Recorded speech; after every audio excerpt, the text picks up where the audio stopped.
everyone, welcome back to the channel that knows nothing. I am Gem and let's get to it.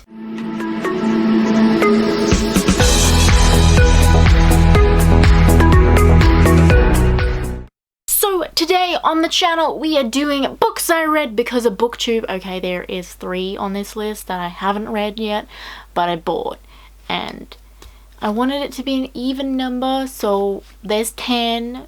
You can judge me, but I don't really care. So first up on the list is Daughter of the Burning City by Amanda Foody. This book is so good. You should read it if you haven't. I think this was recommended to me by Emma Books because she talked about it so much that it was just in my brain, and I was just like, well, it sounds intriguing and I want to read it, because who doesn't want to read about someone who is part of the circus and makes their own illusions, but then the illusions start dying? Like, oh, it messed me up, but it's so good. The best books, I feel like, mess you up completely, but you're just like, mwah, so good. Next up on the list is Of Fire and Stars by Audrey Culthurst. This one was also recommended by Emma Books. Not to me personally, but just to her audience. You know what I mean when I say that. I love fantasy books, and I also love it when the LGBT plus community is like interwoven into that. It's just, oh, makes it all the more better. I don't know who I was watching when this book was recommended, but oh my god, I am so glad that whoever I was watching, I watched, because this book is so good. If you love short stories and you just want to jump in and out of them, then this is the book for you, my friend. I'm trying to find a story because I don't remember who wrote it in here, and if you've read it you may know the one I'm talking about. It's the NASA one, and that one messed me up the most. I loved it so much and I actually wanted it to like continue into an actual book. I hate it when like short stories are so good that you just want them to keep going, but then they're just like, no, that's not gonna happen. But yeah, if you love short stories and you love like little meet cutes, then you should try reading this book. It's super good. Next up on the list is The Gentleman's Guide to Vice and Virtue by Mackenzie Lee. This one I had my issues with. I don't know if I liked it all that much. I'm really keen on reading the next one, but I don't know when I'm gonna have time for that. But the next one is The Lady's Guide to Petticoats and Piracy, which is about the sister that was in this one. And I really liked her. She was my favorite character in the entire thing. I did not care for the main character. I didn't care for him so much that I don't even remember what his name is. Monty. I didn't care for Monty. I thought he was mean, and I find it really hard to relate to a character who I think is mean. Like, you could think Monty is fine, I don't know. But yeah, I just thought he was a little bit mean in some bits, and I didn't really 100% understand why he was like the way he was. Like, meanness. Stop it.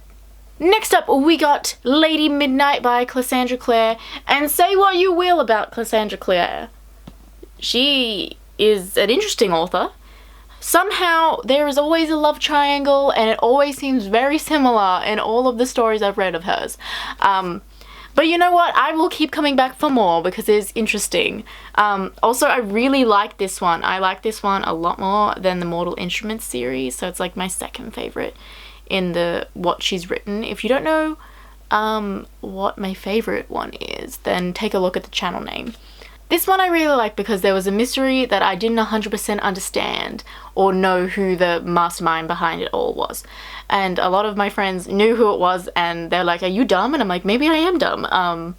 But I like that with books when something happens that I don't expect to happen. So this is why I like this one. Also, it's just trash, and I'm a trash panda. So we're getting to the bit of the video where I haven't read these last 3 books. I do plan to, but I have a lot of books to read and not a lot of time. I'm sure many can relate. So next up is Because You Love to Hate Me by a bunch of different authors in collaboration with 13 booktubers, which is why I added this one, obviously, because like it's in collaboration. I have no idea what it's about. I think it's another bunch of short story one, which I'm like kind of keen to dive into. Do I dare read it now? Next up on my list is Matched which I think has a lot of problems around it. But I was intrigued by the whole premise of this book about being matched with someone who is your so-called soulmate. I mean, oh my god. The reason why I think this one will be interesting is because it sounds dystopian. I really love dystopians, if you don't know that. I think it's really interesting that they went this way with a dystopian, that it's like, oh, well, we arrange your marriage and society decides what you want, even though that's not what you want. I mean, that's what most dystopians are, but I've never read one that is kind of like more about the romance than the story, if that makes sense. And last up on my list is Anna and the French Kiss by Stephanie Perkins. This one I am concerned to read because I have not heard great things about this, and I bought it when I was quite new to Booktube because, you know, it's a very popular book in the young adult era. But now I'm just scared of it. I don't know if I'm ever gonna read it, but I have kept it this long that now I feel like I have to. I don't know how I feel about you. You scare me! Anyway guys, that's all I've got for you today. Please like, subscribe, because that is always nice. And leave below if you've got any book recommendations for me, because I don't have enough books to read apparently. Anyway guys, goodbye!